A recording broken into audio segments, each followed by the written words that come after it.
So we're about to start the second match. In fact, just first delivery there with Clove challengers against Saffron strikers.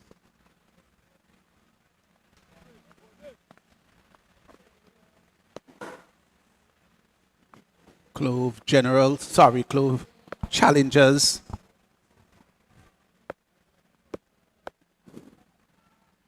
With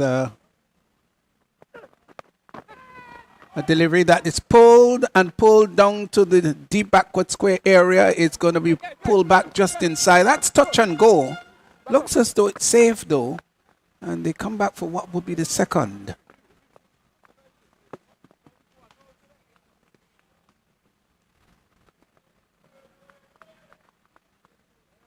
No, did they go back for the second? It might well be just the single. But that ball was stayed so long in the air, and one thought that there was sufficient time to get the second run. So Charles now taking strike and pulls down to the mid-wicket area, gets a single. So they seem to be busy and rearing and ready to go. Clove challengers, of course, the various names of the spices, Ginger General, and Clove challengers, and Saffron strikers. All of those are spices found here in Grenada.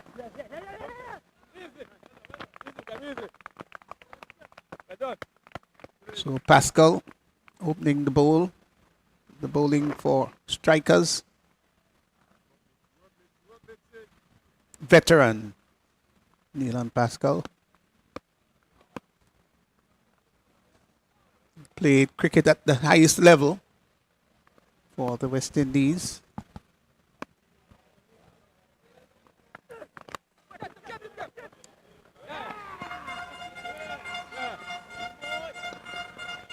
So first wicket has fallen. He was looking to sort of hit that inside out. That's Charles. Yes, really lost the shape there. And one wondered, Raphael, whether it may not have been better for him to hit it straight down the ground. Yeah, all credit must go to Pascal. I think it was a slower delivery. And it just seemed to be seeming away a bit. I think it's really because of the change of pace. So you looked at where you have really forced to get to it. And was only able to hit it down to the middle fielder. But certainly a good blow struck there by Pascal. And as you said, Pascal, very experienced, have been playing this game for a long time, and has certainly showed his experience in his first over, picking up the first wicket. And Clove challenges at 3 for 1. Yeah, nothing could be more damaging to a team when you lose your wicket very early, particularly in the first over. It's always a major setback. Yeah, you want to. It's important that you try not to lose wickets very early, particularly in the shorter version, 10 overs. So you want to make sure you have a good start. And we saw both batsmen, both Hassan Jackson and Charles, were really making effort to push along things. The running between the wicket has been very good. And this one is pulled through mid-wicket for 4. Good shot, shortish in length there. And it's good to see Roland Keto back in the mix, was back and pulling this one through mid-wicket. And really to rush across the field, just over the mid-wicket fielder. And went down to the boundary for 4. So he's off the mark with 4. We now have the conclusion of the first over. Clove challengers batting there 7 for 1 with Hassan Jackson. He done 2 from 3 deliveries. Roland Keto 4 from 1 delivery. 7 for 1 after the first over. I don't think that Saffron strikers would feel too bad. The first over being bowled, 7 runs scored. Again, we are witnessing with tremendous condition here at Last are just playing field. Sun is shining brightly. New bowler to you is coming right And now. a By the way, pitch get that 6 legal deliveries to you. normally is really good for batting. We have seen it. Scores in the first encounter of 135. As we saw Ginger Generals losing that first game by some 47 runs. Just some adjustment to the field, just a little while before the second over will commence. That's just as usual looking at a picture. So we see the umpires just moving out a bit. Certainly some concern. We try to pick up what's the issue. The players are just lingering on. Probably it's a situation with the ball. We see third umpires now coming out with a box of ball. So it's probably something with the ball, maybe something they would have seen. Maybe the ball going out of shape and they has changed the ball.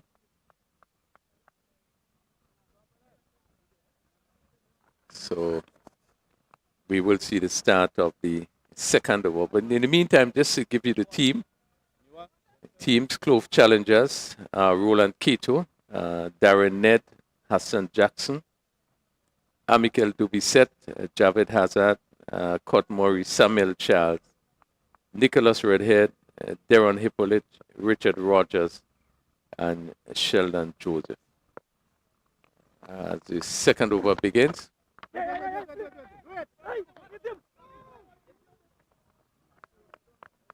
They getting an overthrow there, second over being bowled. As we see spin in that second over. Leg. Yeah.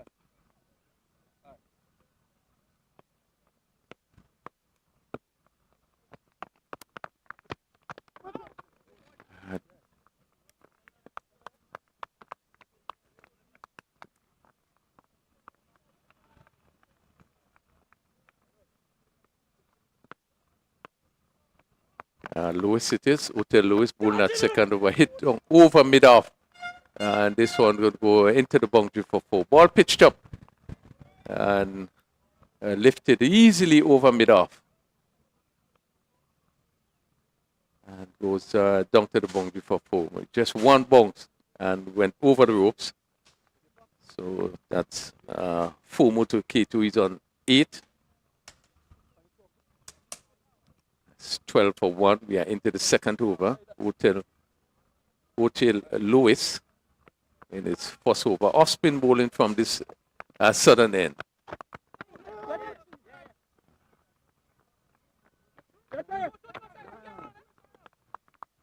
Picking up a single as this ball is played down to third man. They amble that single. Probably should have been looking for 2 there, but was satisfied with 1.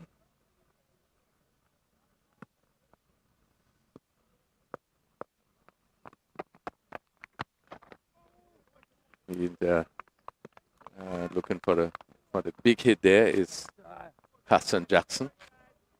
Ones who really love to hit the ball very long.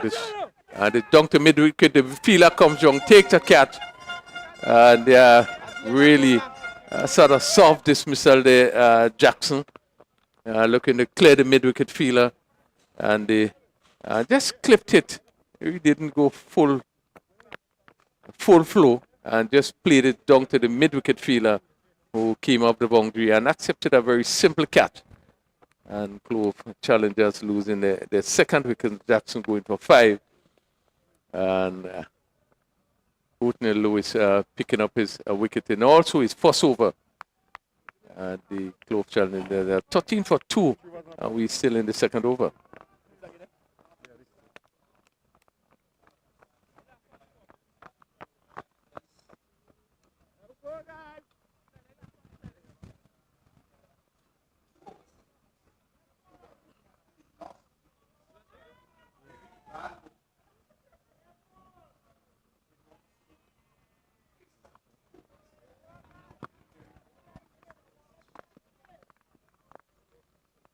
But just making a point, as we see Jackson coming off there, it's a player that has the ability to really hit the ball long, a very attacking player. Just seemed to struggle a bit not to get off. Clove challengers will be very disappointed to see the back of Jackson.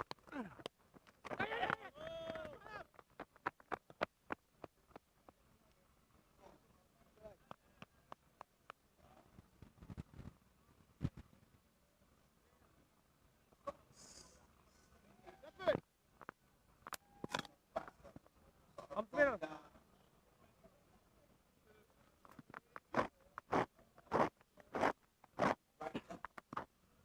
I'll stop.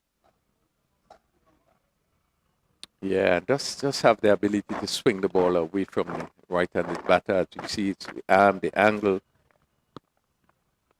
But as he get later into his career, do develop the method of using, a lot of guile in his bowling. Yes. Back him out. Ned. Played easily down to third man.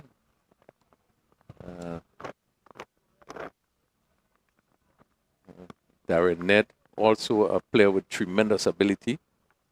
I think it's just about 2 seasons ago he had a tremendous series. That tournament was played at National Stadium, and really showed what he's made of.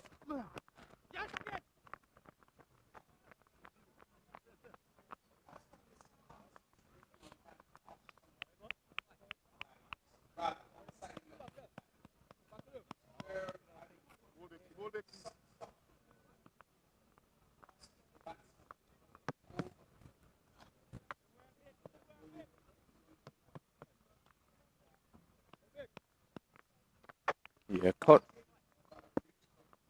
Yeah.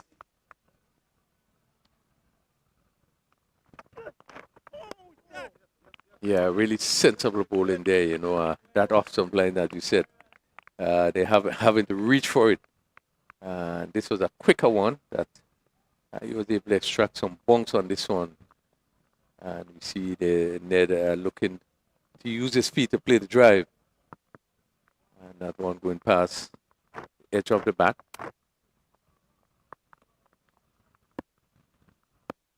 Yeah, good thinking by Pascal.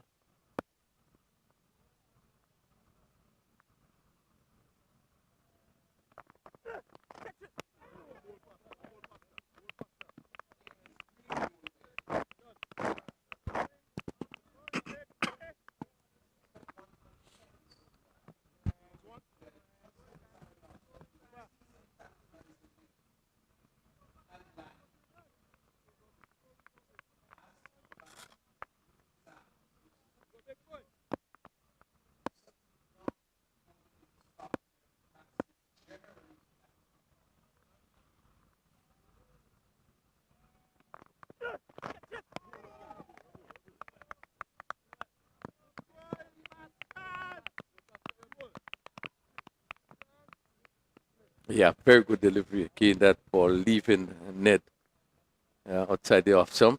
Yeah, the away swinger. That ball did seem to have some pace, as it went through seemingly pretty quickly outside the off stump. 17 for 2. We are in the third over. Pascal ball in the second over. Again, you can see the movements of that ball just moving outside the off stump and just being able to push it in the offside. That completes the third over. Clove challenger 17 for 2. And Pascal has completed his 2 overs. Ned is on 5, and Roland Keto is on 9. Ned is on 1, Keto is on 9.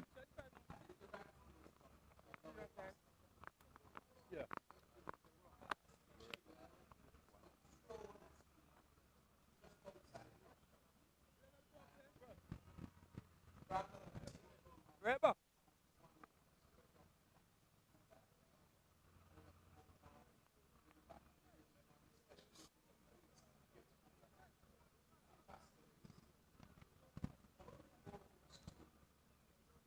Yeah. Yeah. So good start by the Saffron strikers. I give you the team during this over. Lewis, he continues with the second over. Oatney Lewis, Kem Charles, Javel St. Paul, Rickel Sylvester, Will Williams, Adrian Thomas, Neilon Pascal, Nico B. John, To you. Tyrone Charles, Kevin A little Francis, more. Jamal Andrews. Saffron strikers. And Lewis from the southern end off spin. Go, go, go. You can't.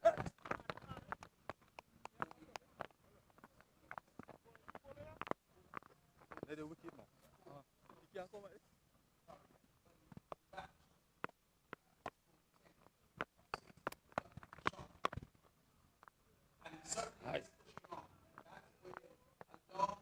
My bad, my bad.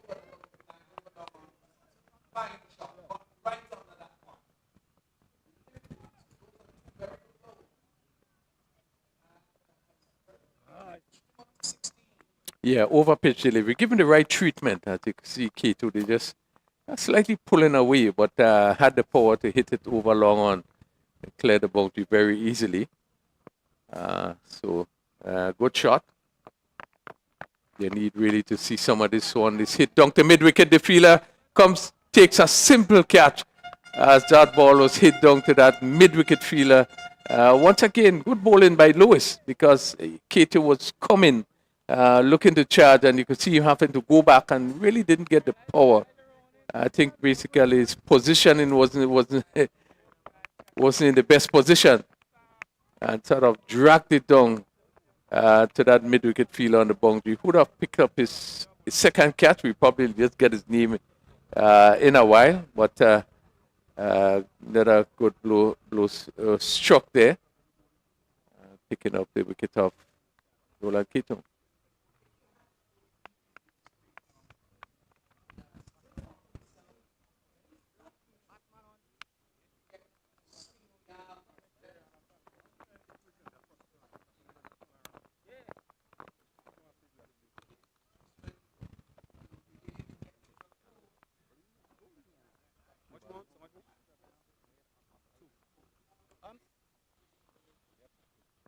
Yeah, I don't think it was that short. What the shot was on, I just think that he needed probably to get in a better position so that he could play that pull shot. And the delivery just seemed to bounce a bit more. Really, he was in a position to get the timing and probably the power, and it was taken down on the boundary. Javed Hazard. He replaces Darren Ned off the mark quickly with it and come back for 2 runs. Good running. We would have seen Hazard not too long ago score a 50 plate. Very good inning at Progress Park. So he's the sort of player, dashing player.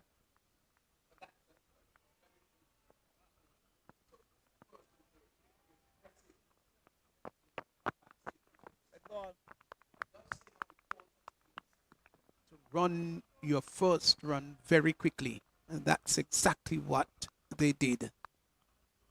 Be aggressive at the first. In the event that the fielder misfields, there is an opportunity for a second. At the end of the over. So that completes the spell of Lewis, 2 for 16 in 2 overs. And Pascal also picking up wicket, 27 for 3 after 4 overs. Yeah, so both opening bowlers, they've bowled 2 apiece. And that augured very well, of course, for strikers as they were consistent. They didn't allow Clove challengers to gallop and go away with it. I think they could be well pleased with their bowling performance. They were 27 for 3. Not only have they prized out 3, but they've also restricted the scoring rate. Yeah, I think they will feel good about the start that they had so far, 27.3 after 4 overs. But more importantly, picking up some top batters that have the ability really to clear this boundary with really ease. The wickets of Jackson, the wicket of Keith, Samuels. These are players who would have played at the highest level. So Kem Charles brought into the attack.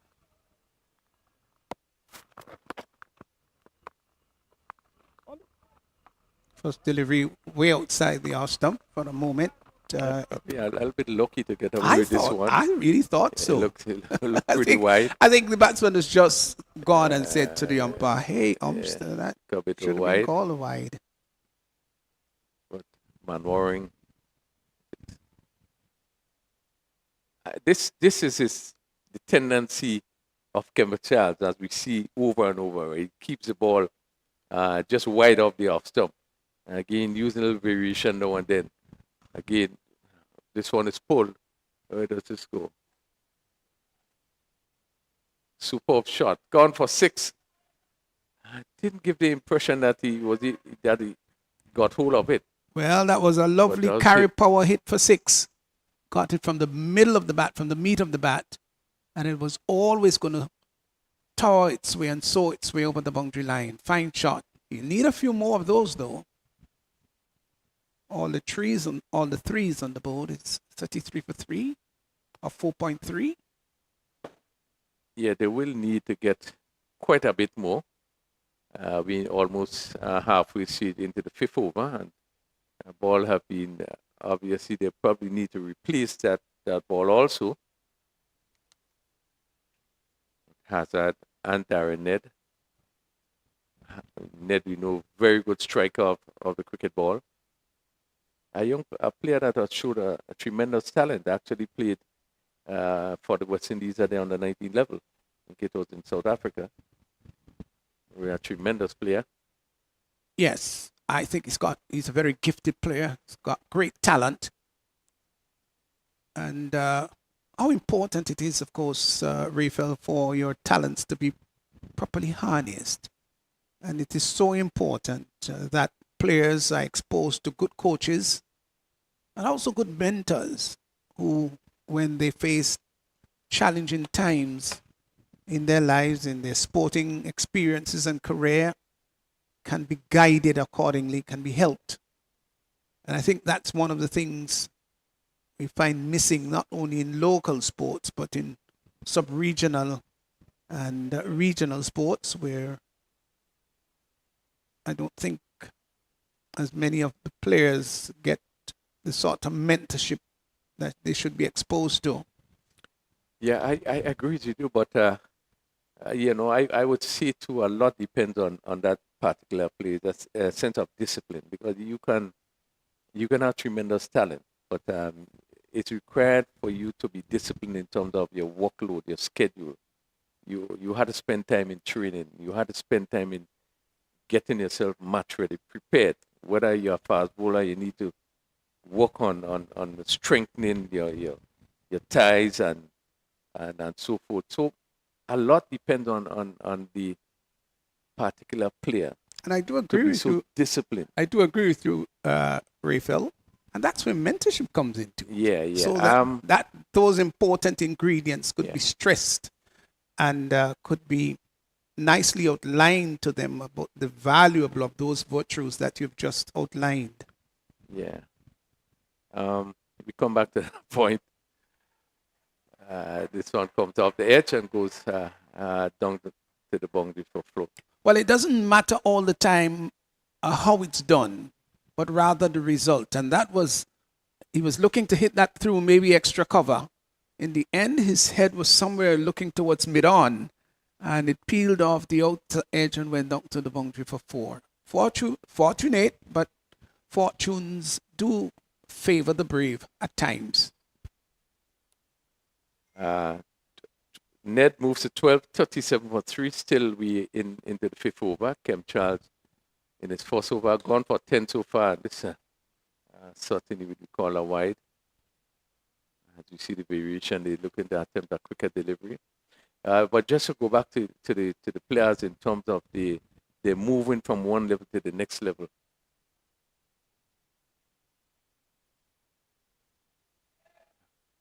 And that's this one it, a goes long way and up. the fielder is coming around and takes the catch, and seems to be some good work there. Ball taken just before the boundary, and I guess it will be confirmed. Just looking back here. And Ned hitting this one down to, let's see. And it will be signal 6. It will be signal 6. So Will be signal 6. that's a carry power hit. 6 runs. When he made contact with the ball, his right foot was over the boundary line.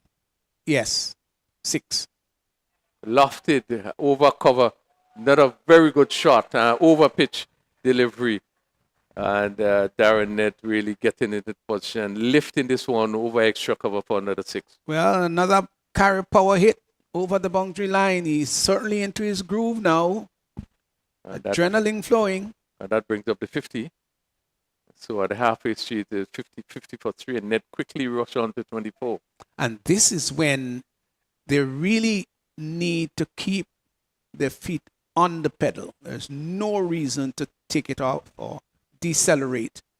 At 50 for 3, halfway stage, the next 5, they would want it to yield at least 70. And if they do that, get to 120 runs, then it's going to be a good working fighting total. Yeah, certainly 120 here, 125 should be a good total. But I want to go back to the players we spoke about. What we are seeing today, there's a lot of coaches around, which means that our players are exposed to persons that would give guidance, cricketing skill. And I mean, they are so much to look at now. And I mean, it's so many cricket even on television, even at the highest level. So in my view, there's a lot for young players, so a lot for our players to a lot of information they can get to move on. And this is why I'm seeing that the discipline of the players, the desire to work hard, the desire to prepare themselves for the job they are going to do. I still think it's an area that is lacking in terms of players. Ball goes high into the air, the fielder comes around and takes actually dropped it. As we see the beginning of the 6th over, and Javed Hazard looking to swing really. Didn't get to the pitch of the ball, and that's the reason why it didn't go very far. And catch should have been taken, but how often we see in cricket those misses.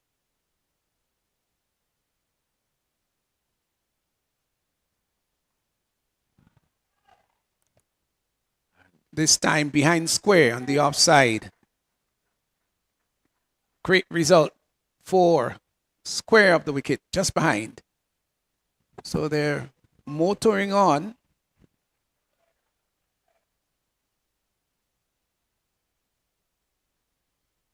Total 1 runs in the last 10 deliveries.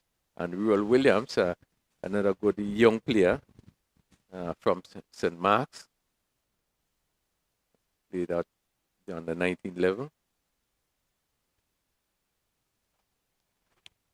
Hit down to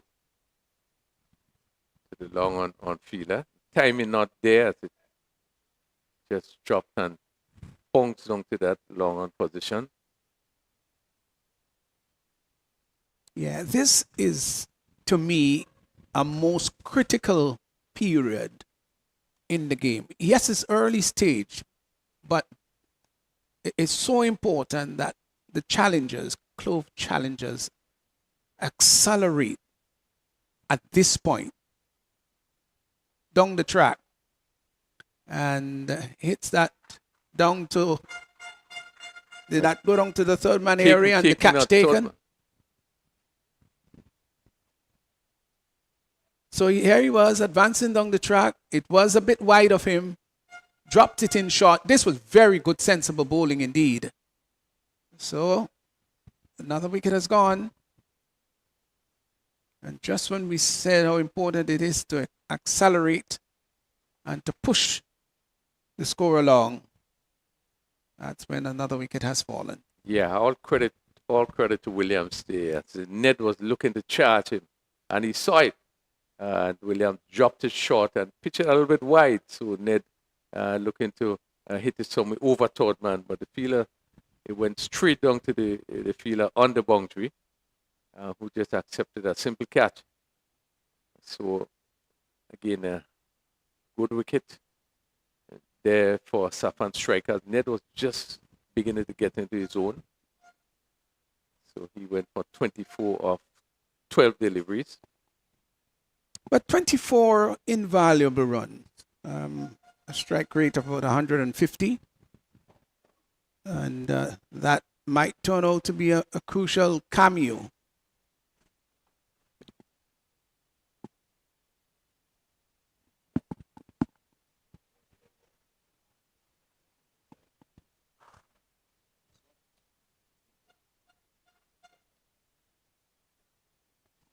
So Sheldon Joseph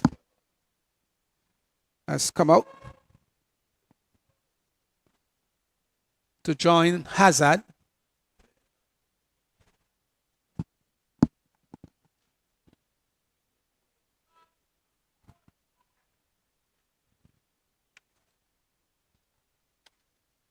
Goes on to mid wicket. He's off the mark. 58 for 4. So we see Williams coming in with first over, picking up that valuable wicket of Darren Ned.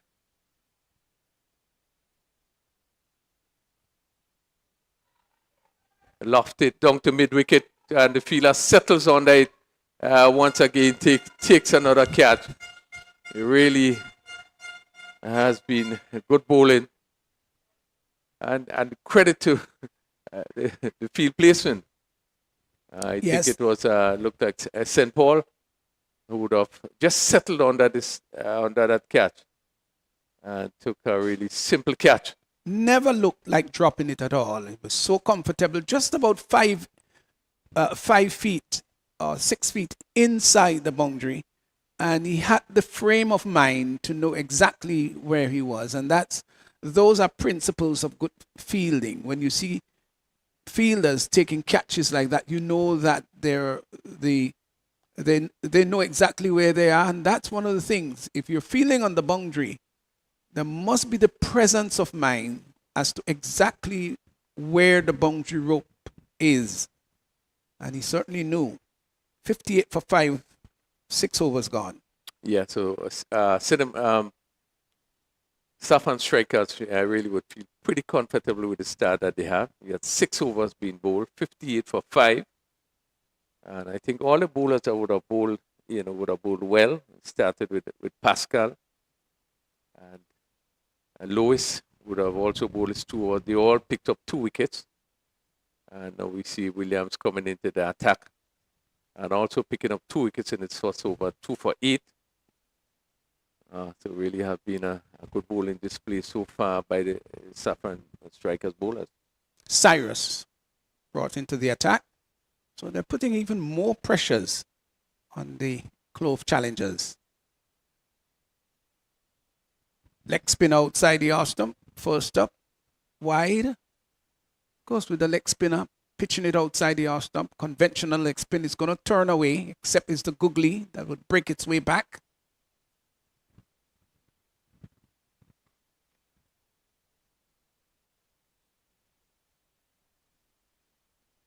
Cyrus, who does enjoy his bowling. You can see that in his body language.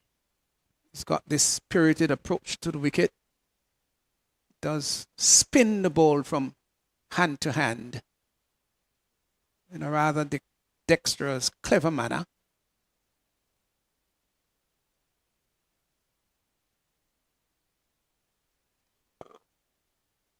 And it's interesting though, Raphael, if you notice that he gave that one generous flight. He wasn't afraid to throw it up. That is so good to see. I think one of his tendencies sometimes he try to bowl too fast and sometimes pulls it down. But it's good to see him giving the ball some air there and the player having to reach for it. There was, in fact, an appeal for a run out.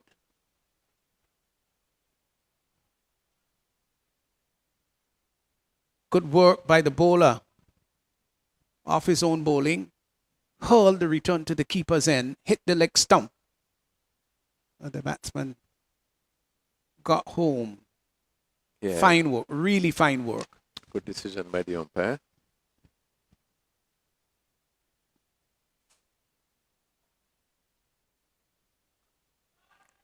This Flatter. Down to St. Paul there. This catch taken once again. That ball, you're looking to clear that wide mid-wicket area and only succeeded. It hit it down to the fielder who came across and take a very good catch. That seemed to be also St. Paul in that area. Good catch it was. He had to make some distance to his left, made great coverage, kept his eyes on the ball all the time, and that's important. Whether you're batting or bowling or fielding, you've got to keep your eyes on the ball, and he kept his eyes on the ball all the way, had to stretch out, pulled off a good catch, and even when he tumbled over, still had the frame of mind to land somewhere around the elbow area and not allow the ball to spill with the impact of his body on the ground. Now, what was good is his positioning. You see how his hands were held. He was really in good position, even though he had to move quickly to his left.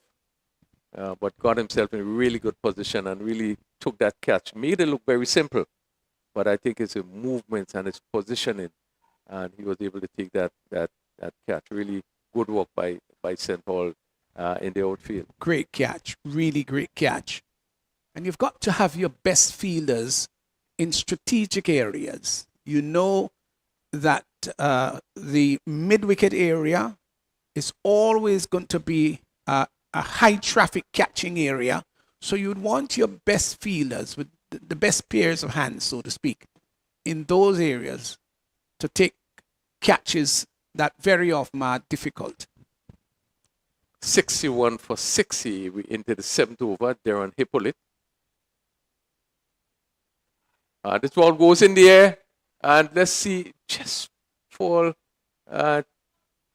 just short of the fielder coming in there from long on. As make sure who Darren Hippolyte there. Let's make sure that it's actually Hippolyte. It's caught Murray looking to swing. Yeah, well, the over completed and 7 overs gone. And it's 62 for 6. I think this will be a bit of a disappointment on the part of Clove challengers. They've had a steady stream of falling wickets. 62 for 6 or 7. So no real extensive partnership. Yeah, well, there really was no partnership at all. As we saw even from the beginning, there's Samuels and we have seen. Yeah, but it was a good over by Darryl Cyrus. Picked up 1 for 4. So he was steady, economical.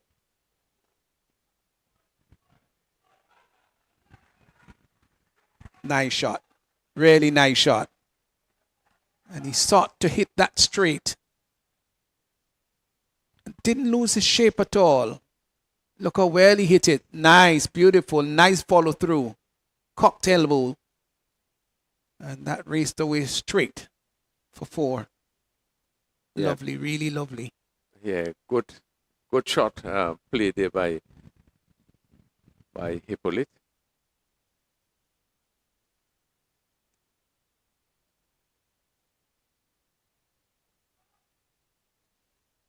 Notice he made an exaggerated move way outside the off stump. Hippolyte. even before the bowler had delivered, sort of exposing the leg stump. And the bowler still sprayed it outside the off stump. Good thinking. We'll get a single. Clipped up to mid-on.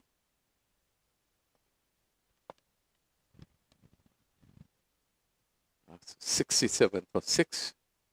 We are halfway into the 8th over. Has been a struggle for Clove challengers. Each of the bowlers who would have picked up wickets. Cyrus picking up 1 wicket in his first over.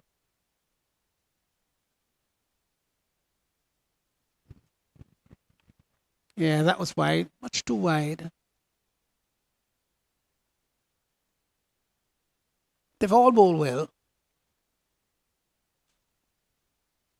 Williams, 2 for 14 so far.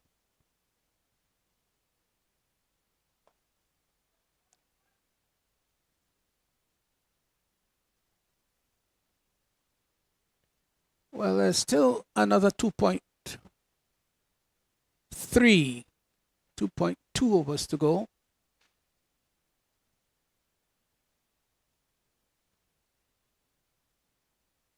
So they'll want to get, I would think, another 30 or so runs. But they won't get 30 or so with those sort of shots. Got to think about clearing the boundary. I think they would certainly want to get up to the 3-figure mark. 100 at least.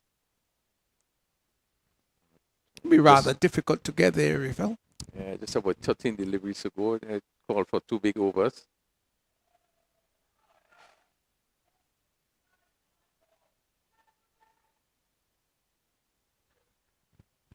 $70 for 6 at complete the 8th over.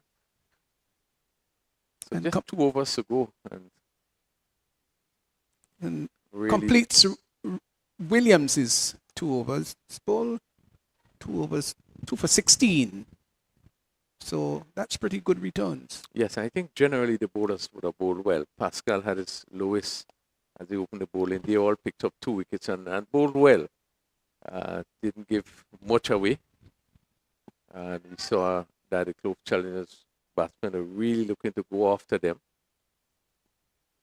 We've seen 3 catches being taken on the mid-wicket fence. Again, batters really looking to clear that mid-wicket fence. Cyrus into his second over.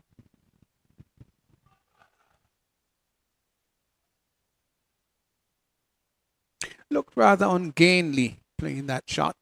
Didn't seem to know where the ball went. Of course, called by the non-striker.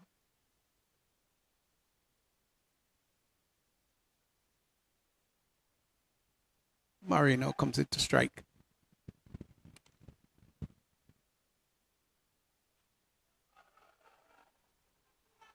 Tugs it down to mid-wicket. The return comes in.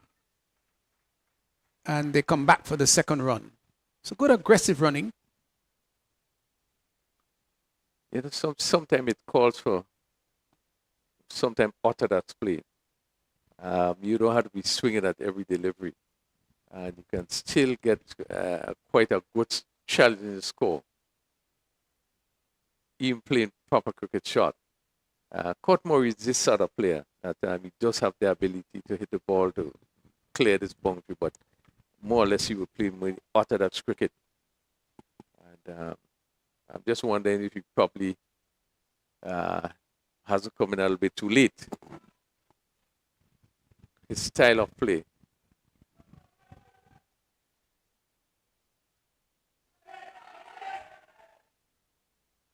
Yeah, they will get another one for the overthrow.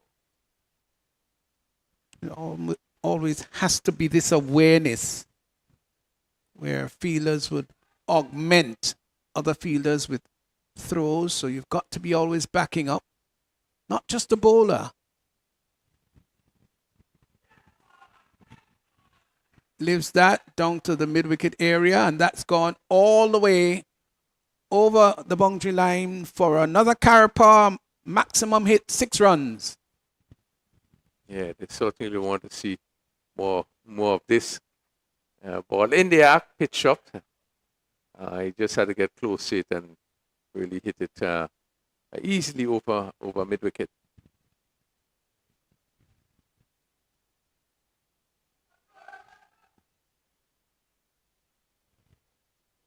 Again, Hippolyte just seemingly looking to play across. I think if he looked to hit straight, he probably would have been in a better position to hit that one straight. But the 9th over was completed.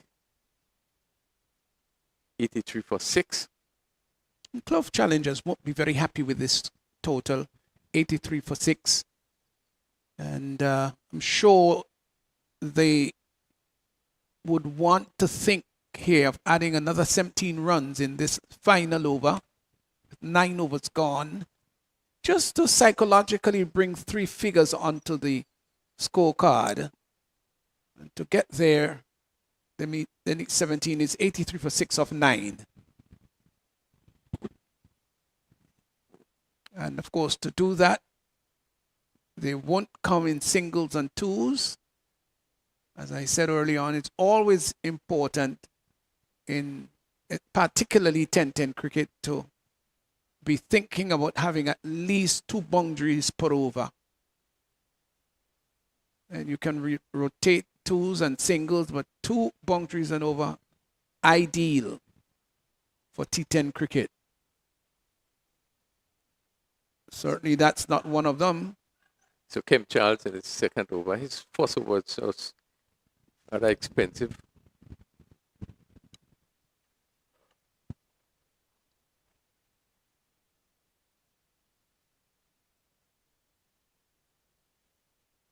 $83 for 6 into the 10th over.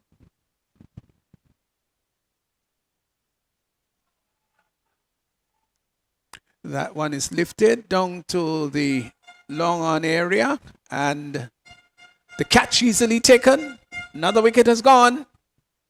So Clove challengers losing one more. 7 down for 83. 9.2. Yeah, this ball was dragged from outside the off stump down to the long on fielder. And really, when you look to play those sort of shots, you wouldn't get power, you wouldn't get placement. Probably would have been better advice hit or one over mid-off. There was Hippolyte looking to take advantage, just being whole out in at long on. So once again, Saffron strikers picking up another wicket, 83 for 7.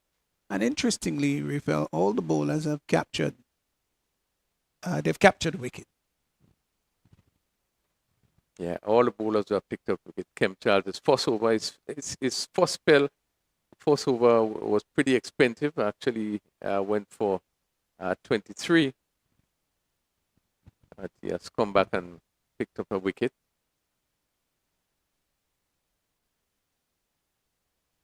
$83 for 7.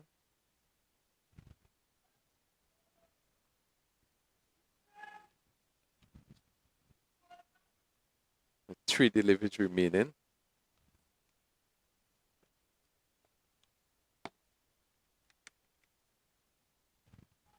This one is hit high. Where does this one go? The fielder coming around and it's dropped in front of him. And they come back for 2 runs.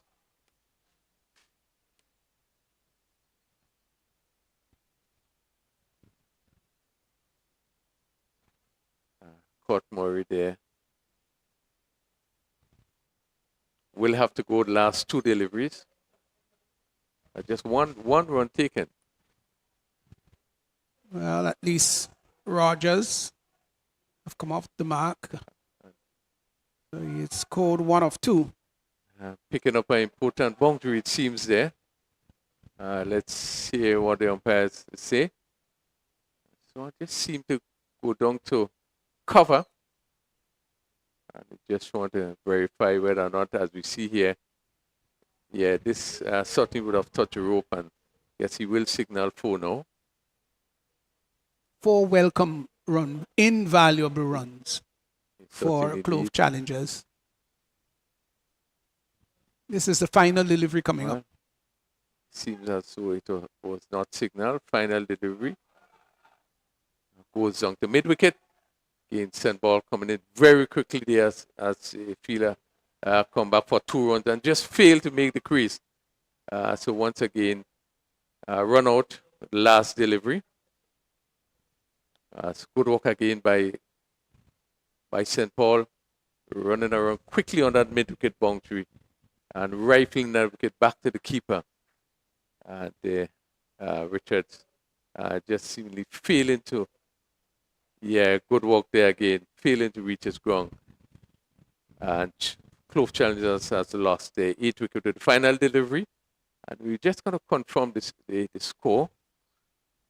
88 for 8 after 10 overs. Really is a sort of performance that I believe that Saffron strikers will be pleased with. Absolutely pleased with it. And any team dismissed or restricted to under 100, I think the fielding team can feel that they've done a pretty good job. So Saffron strikers, they need to get to 89 of 10 overs, with Clove Challengers getting 88 for 8, all 8s on the board. I think they'll be disappointed with their performance. Might well be about, I would think, maybe 20 runs short of what they would like to have. But the old-fashioned cricket cliche, runs on the board, are runs on the board. But they have, I would think, just a slightly working target of 89 to work with. Can they defend that? Well, we'll have to wait and see. They've bowled well, Saffron strikers. They will have to bat well now. Clove Challengers will have to do similar to that which Saffron strikers did in terms of the bowling department. And, of course, this match is still open. We wait the response of Saffron strikers. And in a few minutes, you can rejoin us for the run chase.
Interesting match here. Clove challengers against the Saffron Strikers, and Saffron Strikers, they need 89 in 10 overs.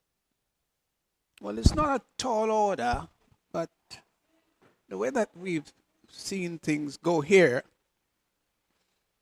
it may not be surprising that the total is not overhauled.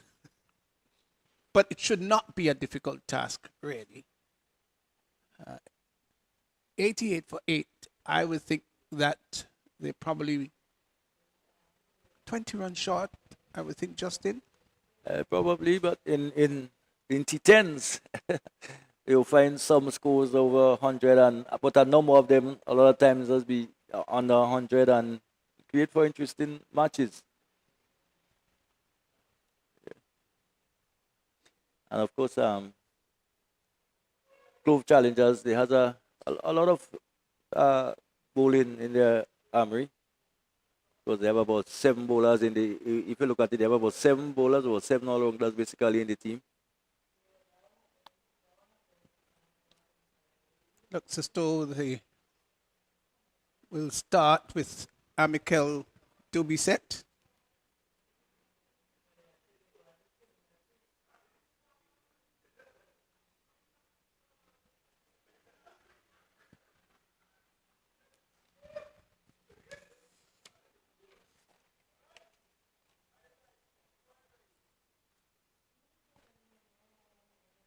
And who will be taking strike? That's Raquel Sylvester. Yes.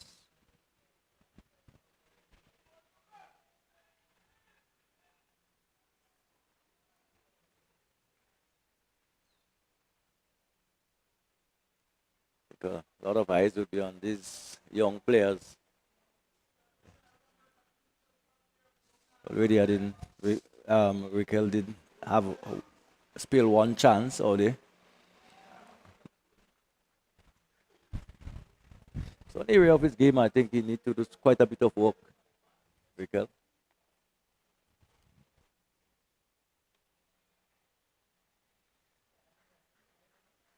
Yeah, wide confirmed by the umpire. Would have been a sort of close one. Yeah, pretty close. Ooh. That one was a bit tight, so Saffron Strikers off the mark.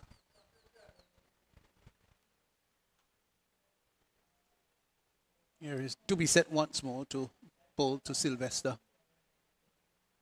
Let's put on a bit of weight to be set.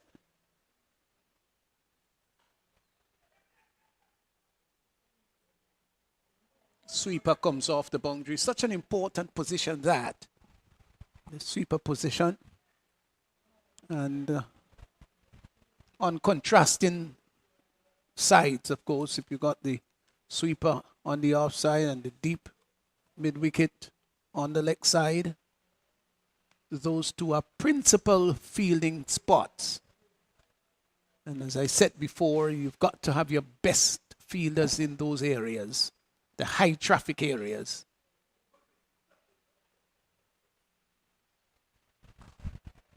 Charles lifts that down the ground, and they're going to come back for the second run, would they?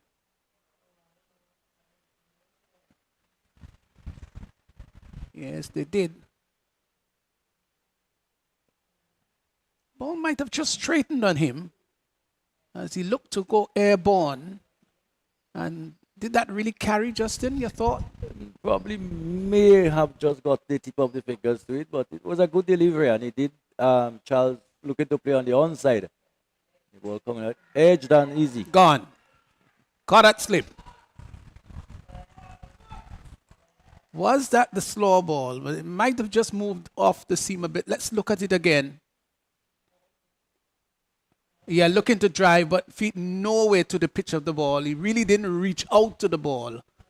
And no wonder the catch was taken, and taken quite nonchalantly too. Simple dismissal. Well, so, Saffron Strikers, they've lost their first wicket. 4 runs on the board. Well, it's so refreshing to see slip catches in T10. A lot of the time you don't see too many slips being employed. it's good to see that they're starting with a sleep. In fact, they need to take wickets because at the end of the day, it's only what 80, 85 runs required, and they need to really peg the Saffron strikers back. So Kem Charles have not given the scorers any trouble at all. Let's look at it again. No pitch and his feet nowhere to the pitch. Now that left pad, if you're going to drive the ball, it means that that left pad has to be down and across so that you can get to the pitch of the ball.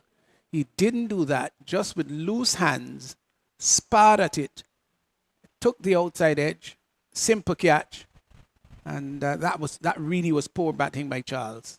Yes, they push a long way away from the body.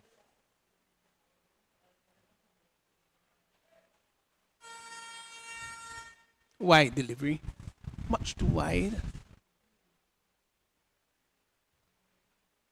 Brings extras into play.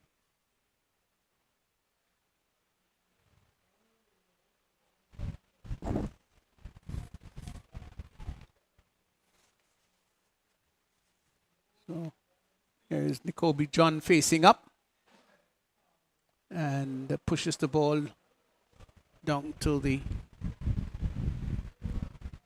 cover area and gets off the mark.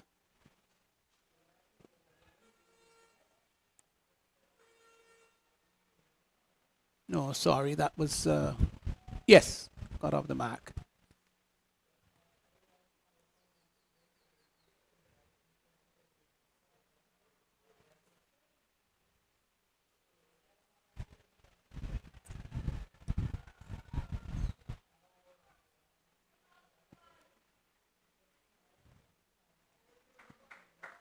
Just look, they do look a bit uncertain. We've not seen many of the batsmen going out there and looking rather confident and certain in the stroke play. They just look rather tentative. Yeah, they did. On both sides. Yeah.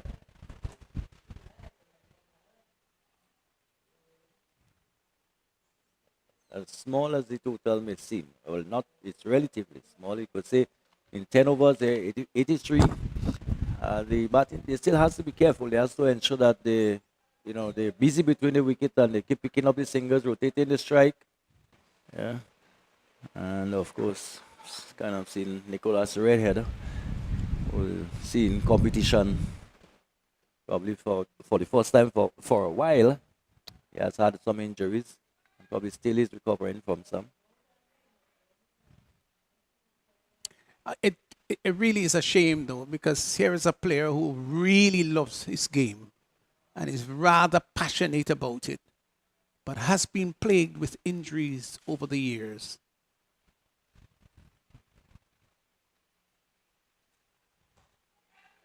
In the air, high in the air, and the catch is going to be taken by the keeper. It was short, rising, looking to pull. The ball took the top edge of the bat, spiraled. He dug it in. Yes, he definitely dug it in. Got up to about chest height and looking to pull. Didn't cue it all that well. Didn't go very far either. Spiraled, but didn't make the sort of distance boundary-ward. And so another wicket has fallen. Sylvester goes for one. It's now 6 for 2. Saffron strikers. Well, it seemed like John is the batsman who missed it. Seemed, but he was never in position to play that shot. It was a shortish delivery and trying to pull it away on the onside. The ball bouncing. And if anything, probably a little shape away from him. So therefore, he was never in control. Only managed to hit it straight up. And of course, the wicketkeeper coming around. And taking a simple catch and 2 down. So Redhead capturing a wicket with his first ball. You don't want a better price than that, do you? Yeah, do you, Justin?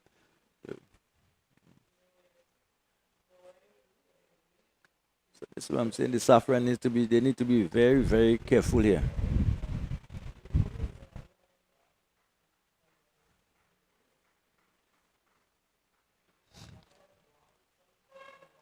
Was a good delivery there by Redhead. This one a little pitched a little further up.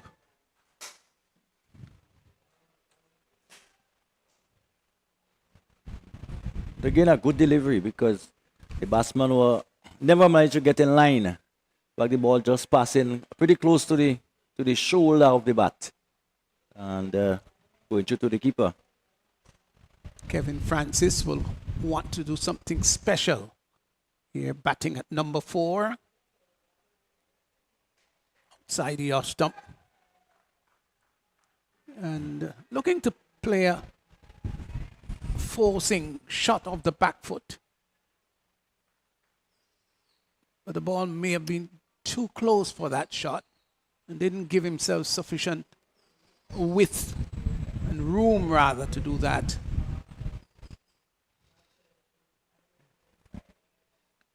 I think they could ill afford to lose another wicket in a short space of time again.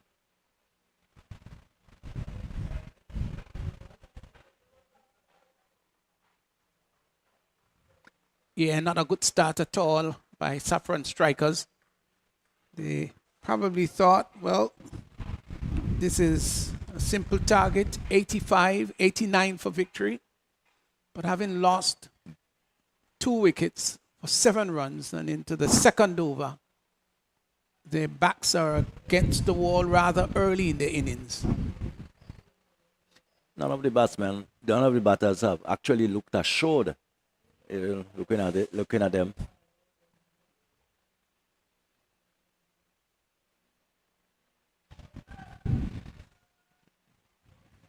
Just swishing outside the off stump, and just a slight bit of movement away from the right-hander for Nicholas. Yeah, it's not trying to bowl too fast. I think that's the right thing too. If you're coming back from prolonged injury, it's so important that you gradually work your way into top shape fitness. And that's what Reddit should be thinking about. Lifts that high down to the deep mid-wicket area and gets a maximum carry power hit 6. Got right under that one and lifted it nicely, just whipped it off the legs, and it went soaring over the deep mid-wicket boundary. And that's 6 runs. And that should just sort of ease the shackles a little bit. 2 overs gone, 13 for 2. And it was a good shot in more than one way. The fact that he just did a little shimmer down the wicket, managed to help him to access the ball, almost got it on the half volley, and all he had to do was to lift it over the infield, and it went all the way for 6. Outside of that, it was a good over. Nicholas Redhead just picking up a wicket with his first ball, and 4 balls after that were dot balls, and then that 6 with his last ball. Here once more is to be set. He tucks that down to the mid-wicket area, and it's going to go over the boundary line now for 4. Nice shot. Certainly needed that onto the back foot. It was short enough and got inside the line and pulled it nicely through mid-wicket for 4. So 2 boundaries coming in quick succession. Of course, the wicket not as tall as Nicholas Redhead. Yeah. Another wide.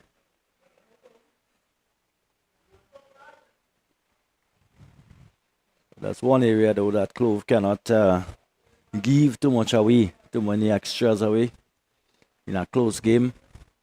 Yeah, you've got to be tight as possible.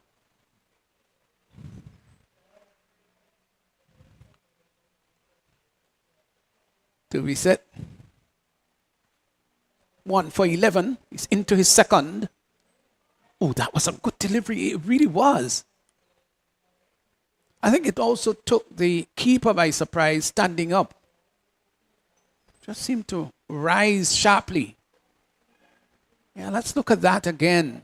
Inward movement, it snaked his way through, and the keeper himself may well have been hit. Was he hit? Possibly off the shoulder of the batsman. Could have Seems been. more likely.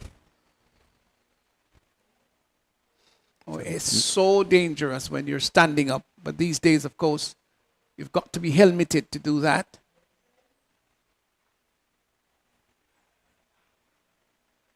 It's 19 for 2, and they're going on rather pedestrianly. You know, like, I mean, they're not really under too much pressure at the moment in terms of the rate, the required rate, which is still under 10. But they have to keep an eye on that.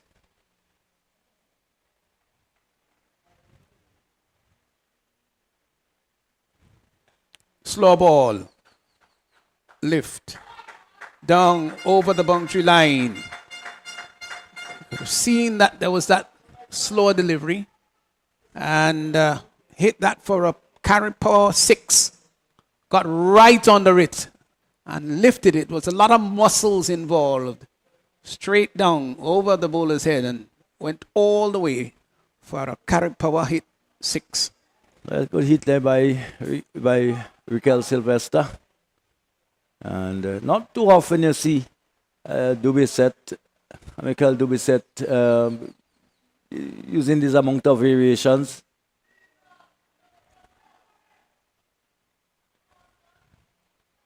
Yeah.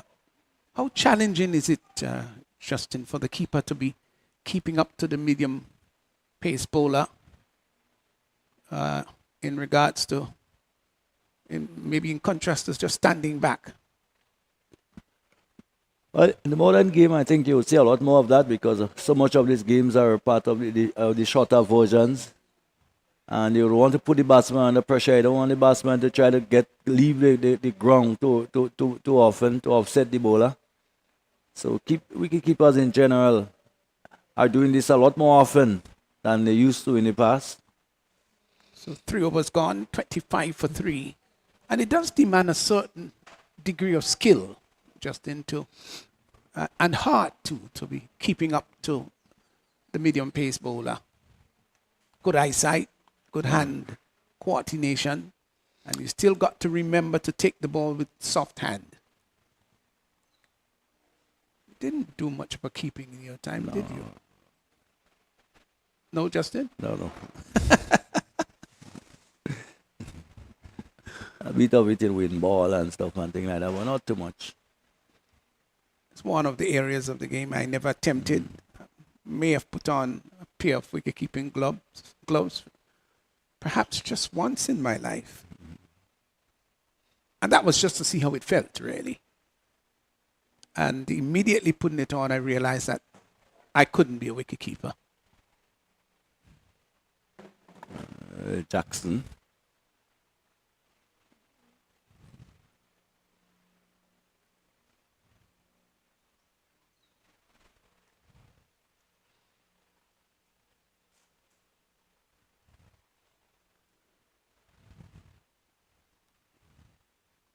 So Jackson pulled into the attack, and Redhead given just 1 over. Yes. Your thoughts? I guess with his probably level of fitness and taking all of that into consideration, I would probably just give him 1 still and can come back for another later if necessary. Advancing down the track, drags it, gets it behind square on the leg side. That's not where he wanted. I think he's disappointed. It's ball coming off more the inner portion of the bat. Yes.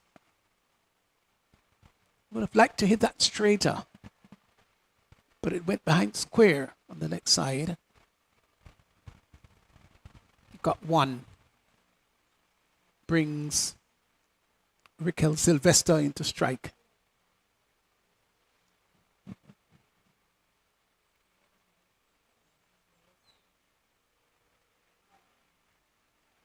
Yeah, sometimes you wonder whether the approach of these batsmen to 20 the 10-10 cricket is really the right one. So many of the batsmen do lose their shape.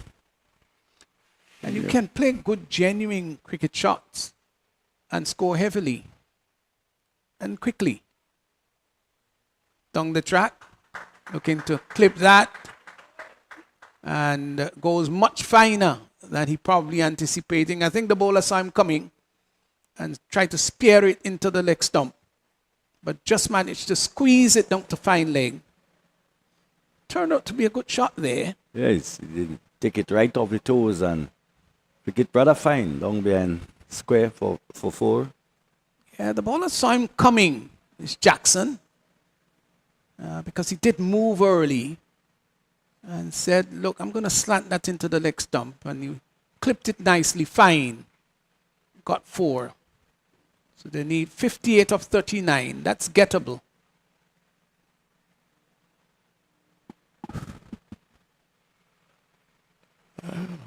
Oh, and more.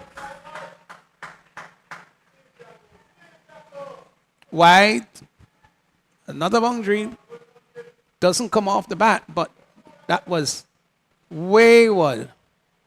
Dug in and went down to the fine leg boundary for 4. So they've really begun to accelerate now. 30 coming off the last 14 deliveries. So the equation is that they need 53 of 39. Here's Jackson once more. Just guilty of spraying that last delivery, previous delivery down the leg side. And again, choosing to go short as he was previously.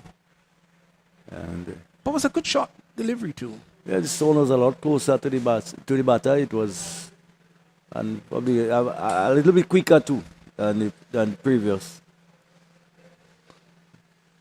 So the umpire signaling 1 for the over. Above the shoulder. Good slower ball.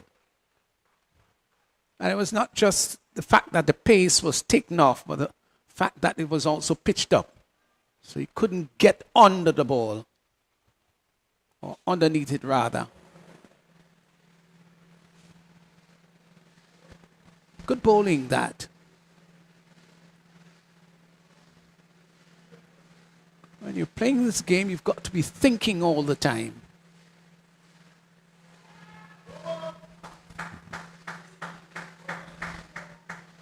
Well, no ball signaled by the umpire.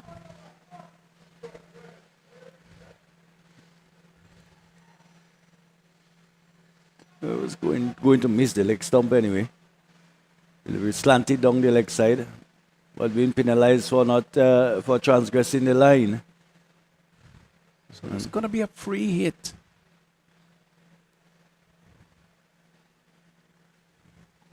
Just got to be so disciplined as a bowler. Can Francis now capitalize on that? He's got freedom to do whatever he wants. He would need a boundary here.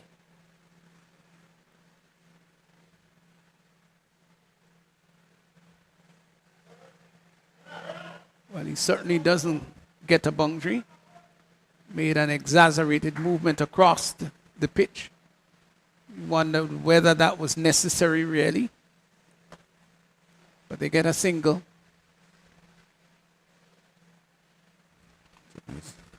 So 39 for 2. And still needing 50 runs from 6 overs. So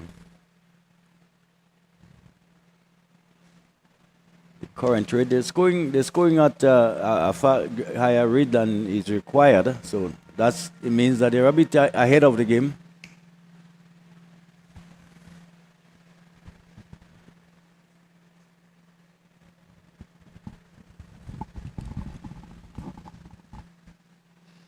To be caught, Murray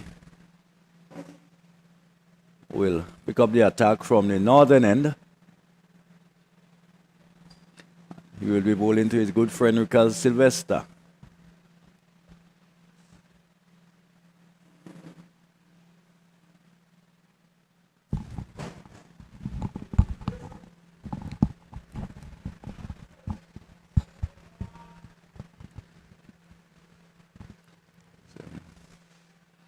Attempted sweep there by Sylvester. And wide been signal as the ball been slanted down the leg side. And a little bit crony, say welcome back, and just a little bit sloppy, the Clove, the Clove players in the last 2-3 overs or so.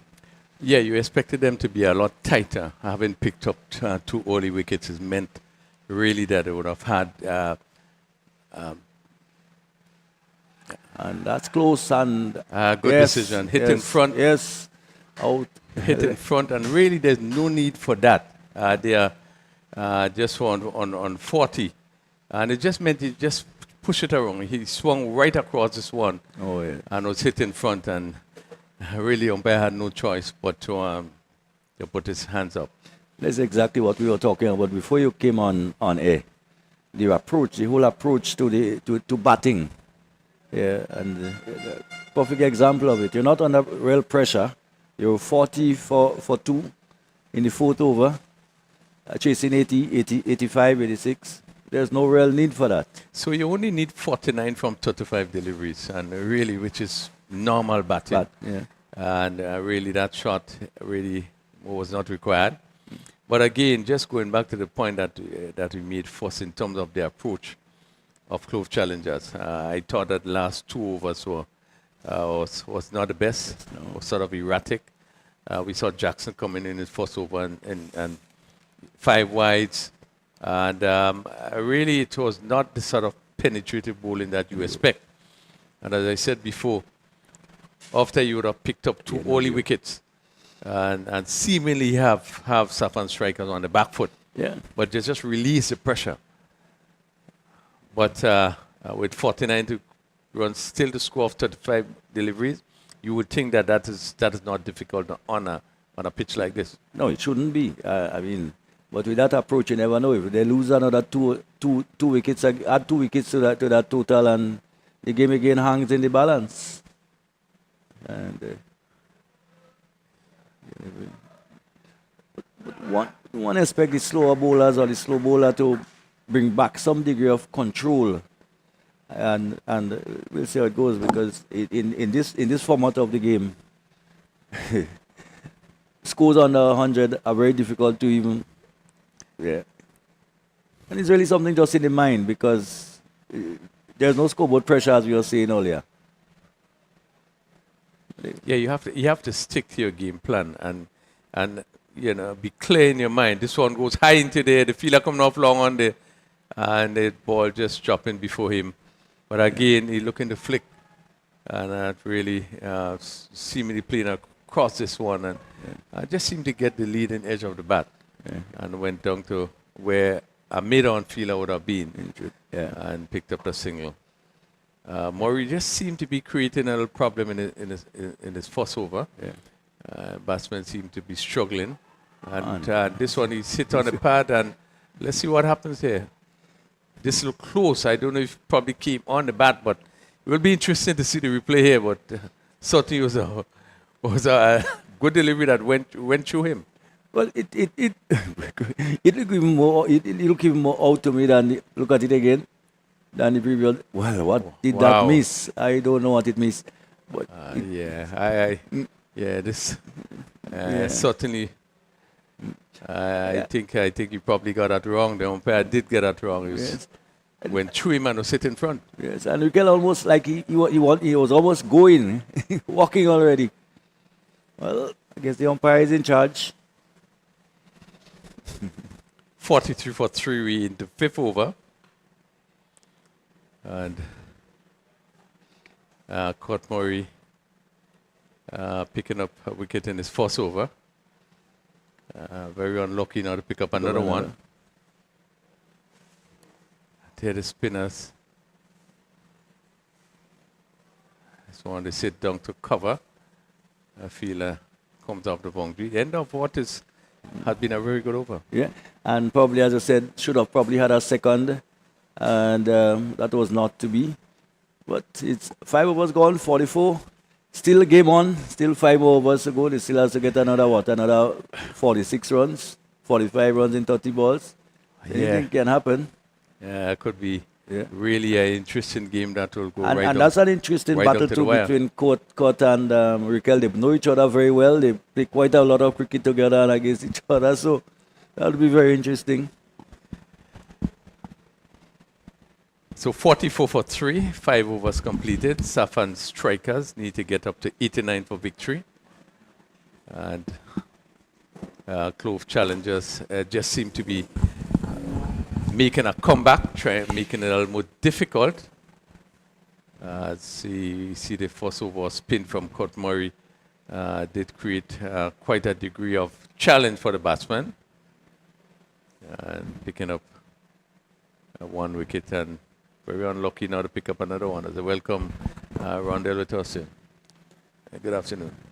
And good afternoon, Raphael, and a really interesting encounter taking place here in this second match of day 1 of the Dream 11 Spiceisle T10 tournament. Certainly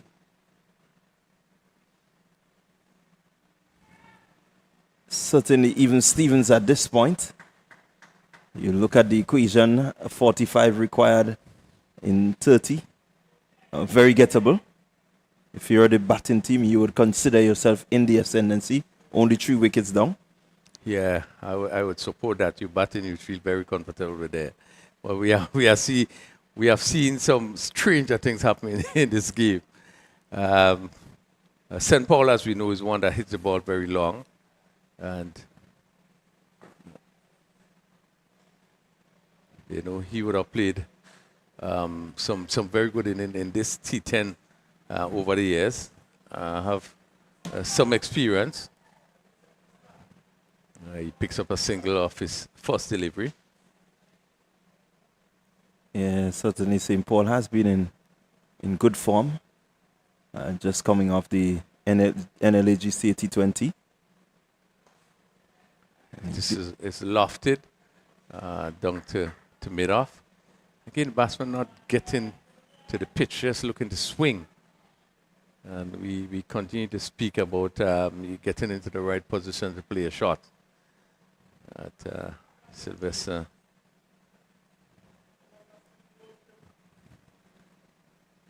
Raquel Sylvester is on 20 from 19 deliveries.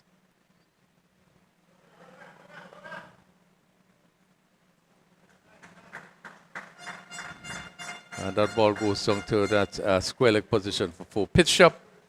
I think St. Paul's were looking to hit a bit straighter. Seemingly coming off the edge and go through what would be a slower delivery. Get it through square leg.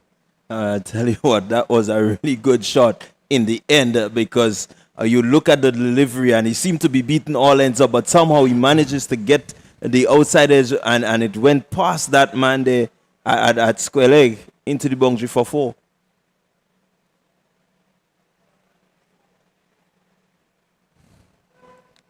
$51 for 3. This current partnership just 11. So 38 needed from another 25 deliveries. Yeah, Saffron strikers here will need a couple boundaries just to be a bit more comfortable. Where this goes down to mid-wicket and goes over mid-wicket for a huge 6. And St. Paul again showing the metal that he made of picking this one on the up. Again, probably a slow delivery attempted and hitting it way over mid-wicket for a welcome boundary. He really timed this one well. Really didn't try to overhit. I think he just ensured that he remained steady at the point of contact and he was just able to lift it high enough to get it over the ropes for 6. So a really good shot from St. Paul. If he remains out there, certainly the Saffron strikers, they will get home and they will get home quickly. Yes, and that's for sure. That's the sort of player he is. So he quickly goes St. Paul 14. Caught Murray, who has bowled a good over. And probably interesting, we saw the last over bowled by Caught Murray. It was a spin, and it created some problem. One of them felt, just looking at the squad to see if you have another spinner that probably would have been able to come from the other end. But they went for pace in Darren Ned, and we see how easy it is. How easy you can score from the quicker bowlers. So there's Scott Murray, Richard Rogers, who pretty good leg spinner. We haven't seen him yet. We have seen him. We have not seen him bowl yet. And sometimes you look at the game and think about the strategy, but based on what you have seen from that first spin, you would quickly want to get in the other spinner. And they went for pace. Murray in his second over. This ball will go over the short fine leg and goes down to the boundary for 4. It's a little shortish in length.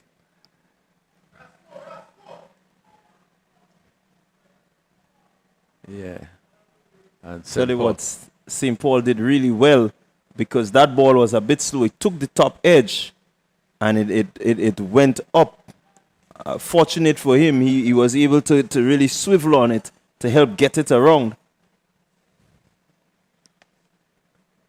So another 6 to St. Paul. This is short, and again he's probably giving it the full treatment. Short delivery, again put over backward square for another 6. Yeah, good hitting from St. Paul. Does like it short, St. Paul. Once you bang it in short there, he has enough time to rock back and to really deposit this one anyway over that mid-wicket region. So really some momentum going into the innings of St. Paul. And like we said, once he remains there, they will get home in a hurry. Yeah, doing it quickly. St. Paul goes to 24 of just 9 deliveries. 68 for 3. And Caught Murray here being hit for 2 sixes. Again, short deliveries.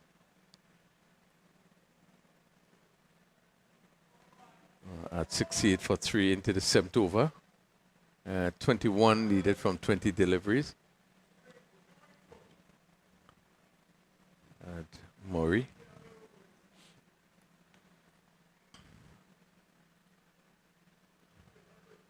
Again, a good comeback delivery there from Murray.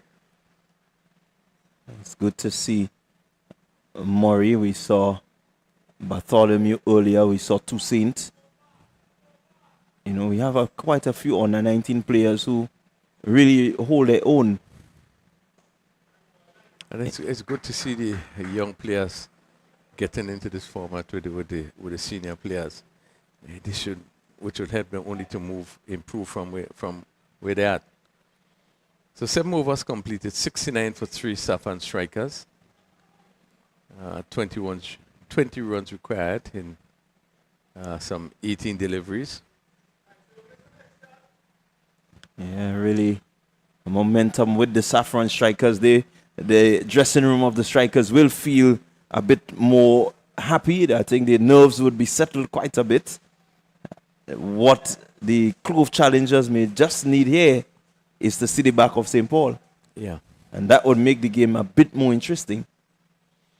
I can safely say Saffron strikers, they are in control. They would have to lose from here. So let's see who will be picking up, and it seems as though it's more pace. Well, it's Sheldon Joseph. I was just about to in say. the air, the cover coming around and just drop between the two fielders. He's out, run out. Looks pretty close. Yes, he is. Yeah, and that was really a good decision there. Trying to take 2 in the process. And unfortunately there, it seemed to be, who is it? Is Rickard Sylvester? Sylvester goes. And so just failing to make his ground. Partnership broken. A new batter has to come to the crease. 21 from 20. Not a bad day out. But in the context of what is needed, you needed the strike rate to be a bit more. But nonetheless, he remained out there. From the time he got out there, he had a couple batters in partnership with him. Not really much to speak of, but job done. Let's see what happens from here on in. Yeah, so it's 19 from 17. I think what Saffron strikers have going for them, there's still 6 wickets to go. I think making it difficult for themselves. Well, what that wicket has just done is to bring Adrian Thomas to the crease. And if you're from Carriacou, you would know him as Muggy, one who clears the ropes a long way. This is someone, when he hits them, they stay hit.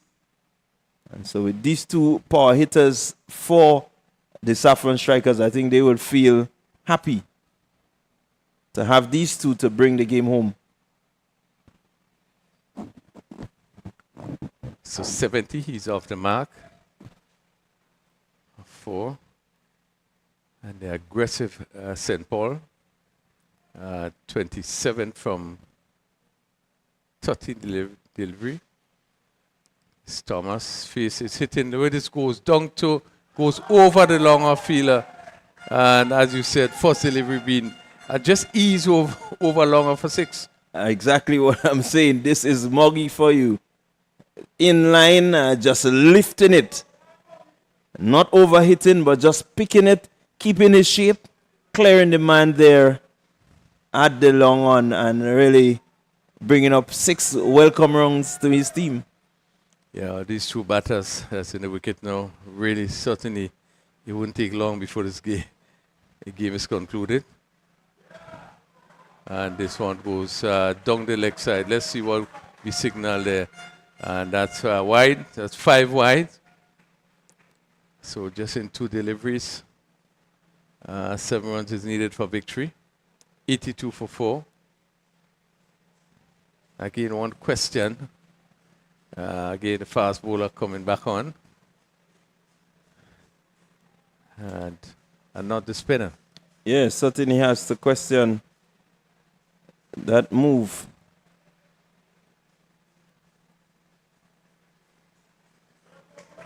And again, you're going to pick up another boundary. This was go down to a vacant slip position. Again, Thomas looking to hit straight, comes off the edge. And with no slipping position at this stage, the ball went fine down to probably what be between first and second slip, and go down to the boundary for 4. So very quickly, Saffron strikers 86 for 4. Just require 3 runs for victory.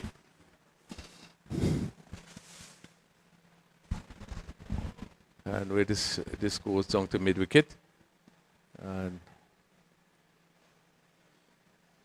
the batsman just amble a single. So Thomas quickly on 11, just 3 deliveries. Yes, and game been wrapped up rather quickly in the end. Hitting off, of course, of St. Paul. And I'm wondering if you would want to end it with something big. You need only 1 now. Well, I think they will try to avoid losing much wickets. We're going to come down to probably your better run rate at the end of the tournament. The things are close, so you want to make sure at 88 for 4, just 1 run needed. You wouldn't want to lose another wicket at this point in time. But has been, this pair has really kind of turned it around when it looked as though they were in some sort of difficulty. But again, the quality of, the whole old cricket of Clove challengers. Yeah, I think one need to question the batting. They came on and picked up 2 early wickets, and one would have felt, now we could sort of squeeze, put a little pressure. But we didn't see that happening in terms of the feeling. And even in terms of the strategy, in terms of who bowl when. course, Nicholas Redder took one wicket in his first over and he didn't come back for another. Probably could have been given both overs. You'd wanting to see if he can maybe could have prized another one out and put it batting under some more pressure. And That's this it. one hit down to cover. And the umbrella single. And that Yeah. really would take the score to 89 for 4. What have been, rather comfortable victory. The umpires just trying to make sure that that's the end of the game. Still trying to make sure from where we sit 89 for 4 with 8.1 over. And now it's confirmed that Saffron striker would have won this game rather easily. Rather easily in the end. Yeah. And, that probably in the back of the striking from St. Paul in the end. I think today probably some of the bowlers bowled to St. Paul knowing his arc. I thought there were too many deliveries in the area where you know St. Paul likes to go between mid wicket and mid on in that general area. But to be fair, I don't think the bowlers bowled well. No. They didn't. And they couldn't ask for a better start. They were 7 for 2. Yeah. And then we saw, it was just some ill-disciplined bowling. We saw Jackson when he came on, there was one particular over bowled 5 wides. Just seemed to be spraying it. I guess the focus was on pace. Yeah. And not really on line and not trying to keep things tight. Bowled one side. The pace that he had, you could afford to bowl on one side and keep things very tight. We didn't see that happening. We saw in the late rounds Joseph coming on bowler over, and which was pretty expensive. Again, one probably could challenge in terms of the strategy that being used. Caught Maureen is first over, and really should have picked up 2 wickets. Maybe that probably would have made a difference. We don't know, but be that as may, his first over created some problems with the batters. And then pace came from the next end. Yeah. When you would have thought, now, seeing what had happened in this particular over, no, you had to bring back your next bowler in Rogers. Yeah. A leg spinner who has done pretty well in this tournament. And we haven't seen him bowl a delivery. So one sometimes question the strategies and what you want to do. And I think they would have missed a trick there. But generally, from the batting, and that seemed to have been transferred to them in the field. They looked a little bit disjointed. They never really looked in control at any time. Some of the manner in which some of the batsmen got out left a lot of questions as to the whole commitment and the whole mental aspect of the game. They're not really coming to the fore there. So it was not surprising that they wasn't even quite up to mark in the field also. It just seems as if they came into this game not really prepared. Yeah. And expect things to flow. Yeah. Because they both have a good team. I mean, they have the likes of Keto, there's Jackson, there's Samuel. These are players who would have played at national level. So they have players who have played at high level.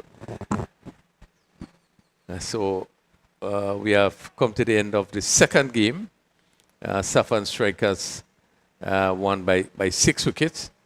Being asked to make 89 for victory. They would have reached a target with the loss of 4 wickets. And again, Javel St. Paul's ended on 25. And he would have played a good hand to make sure that they really reached a score which was required for victory.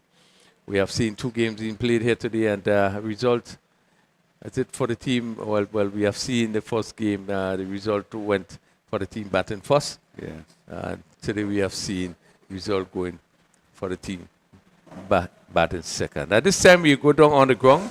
Rondell is there with the player of the match, so we go right over to Rondell. All right, so we are here for the post-match presentation, and I'm here speaking with Roland Keto, the captain of the Clove. Challengers, Roland, not the result you wanted? Nah, that's definitely not the way we wanted to start the tournament, but that is cricket, you win some, you lose some. All right. Looking at your batting innings, your thoughts on the score posted?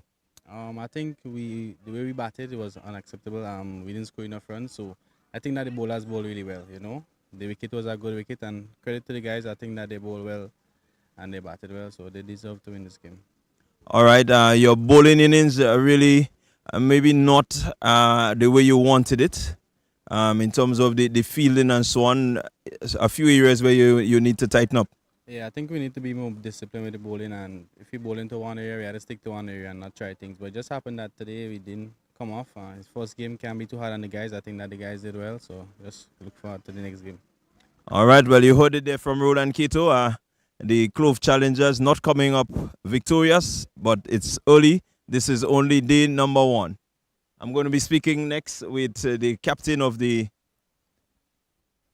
Saffron Strikers. Kem, you went out into the field. You did a pretty good job.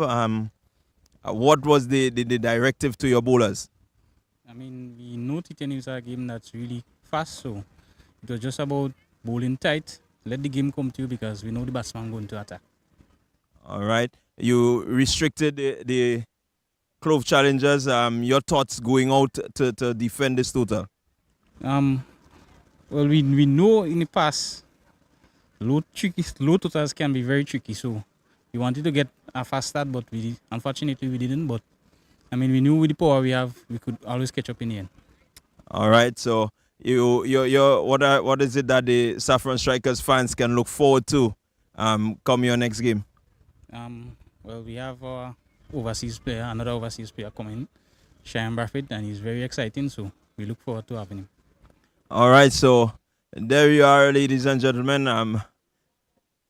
Saffron Strikers, they won this encounter, and so good luck to you guys in the next game, and hope to see where you end at the end of the tournament. And I also have with me Daryl Cyrus, and so we're going to be having a quick chat with Daryl. Daryl, if you can just... So Daryl, you had your first game, your first outing. Looking at the results that you had last year, you have a good start yet again this year. Tell us, how does the Saffron Strikers really intend to go about this season? Well, first of all, I want to say thank God for the opportunity to play this game of cricket. Last year didn't go as planned for the Saffron Strikers. Obviously me, I had to step up this year, so it's just a matter of coming back and doing well this year. All right, so you may not be around for all of the games.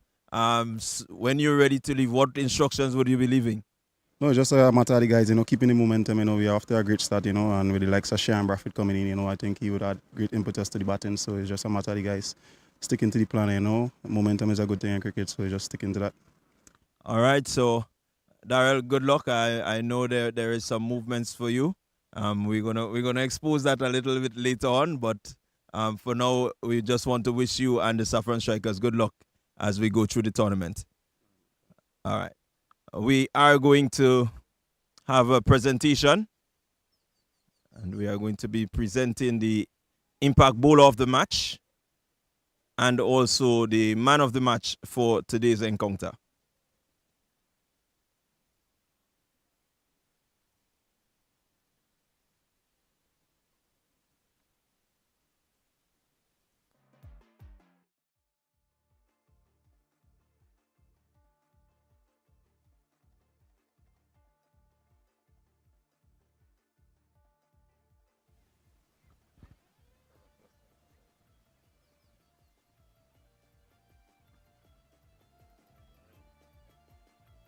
All right, so here we have the Impact Player of the Match, the Global Services Inc. Impact Bowler of the Match, and it's none other than Neilon Pascal, and he will be presented with his check from the Vice President of the Grenada Cricket Association, Mr. Batiste.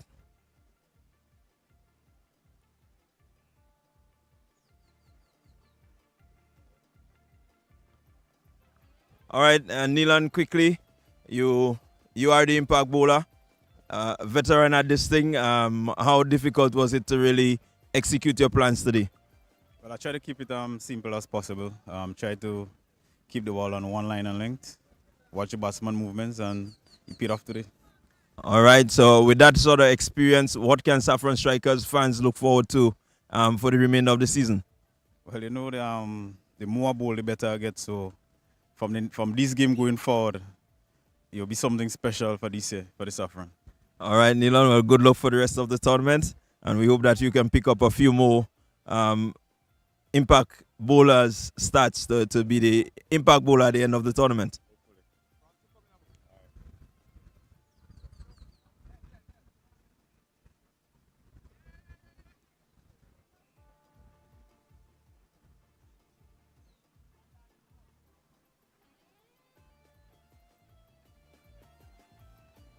And we are now going to have the presentation for the Carib power hitter, the batsman hitting the most sixes in this match, and it goes to none other than Darren. Darren, congratulations.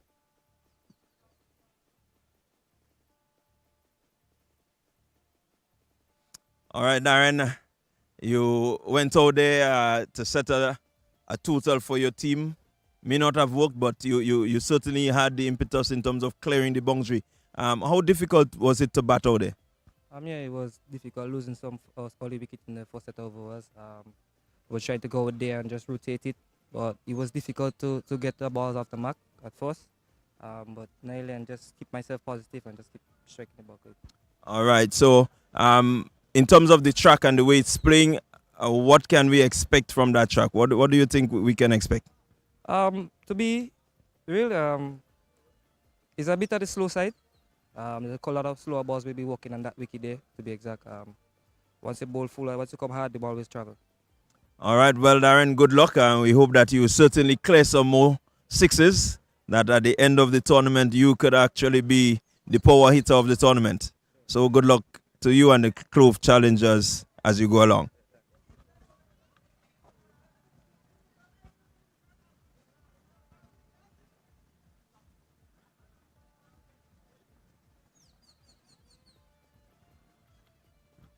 And so we are here for the final presentation, which is the most valuable player of the match, or the man of the match as we normally would call it. And that award goes to none other than Javel St. Paul. And so Javel will be presented his check.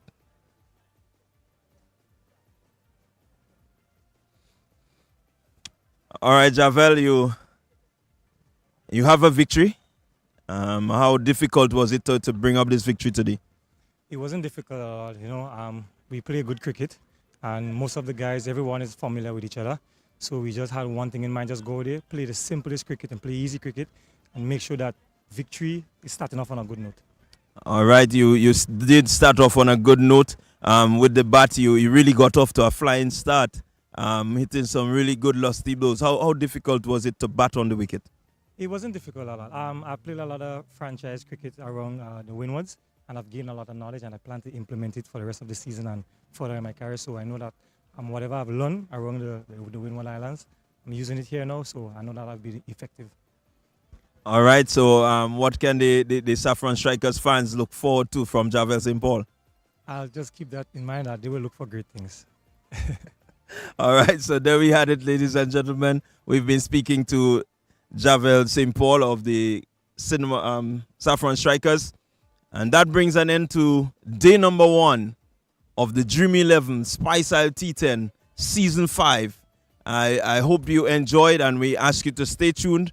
Tomorrow we'll be right back here at the Last Just Playing Field for 2 more very interesting encounters. So from us here at the Last Just Playing Field, we're signing off saying see you tomorrow.